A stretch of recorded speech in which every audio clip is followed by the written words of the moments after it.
రైతులకు సంబంధించి మరో ముఖ్యమైన అప్డేట్తో మేము ముందుకైతే వచ్చాను. పీఎం కిసాన్కి సంబంధించి పీఎం కిసాన్ పథకంలో భాగంగా ఇప్పుడు మరొక బ్రేకింగ్ న్యూస్ అయితే వచ్చేసింది.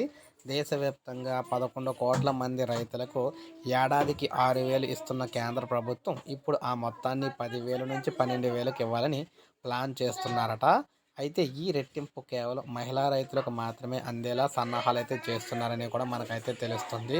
అదే నిజమైతే దేశవ్యాప్తంగా ఉన్న మహిళా రైతులందరూ కూడా అదృష్టవంతులనే చెప్పుకోవాలి. ఎందుకంటే మహిళా రైతులకు మాత్రమే ఈ పెరిగిన డబ్బులైతే ఇవ్వడంతో వారికి మాత్రమే బెనిఫిట్ అయితే ఉంటుంది. మిగతా రైతులకు 6,000 సాయాన్ని 8,000కు పెంచాలని కూడా యోచిస్తున్నారట. ఈ మేరకు ఫిబ్రవరి 1న సమర్పించే మధ్యంతర బడ్జెట్లో ప్రతిపాదన చేయనున్నారని కూడా తెలుస్తుంది.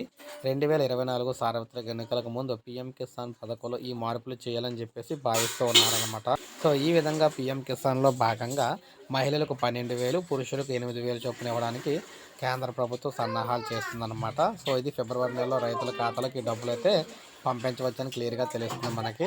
సో ఇది మనకి లేటెస్ట్ అప్డేట్. ఒక లైక్ చేయండి, సబ్స్క్రైబ్ చేసుకోకపోతే మన ఛానల్ సబ్స్క్రైబ్ చేసుకోండి.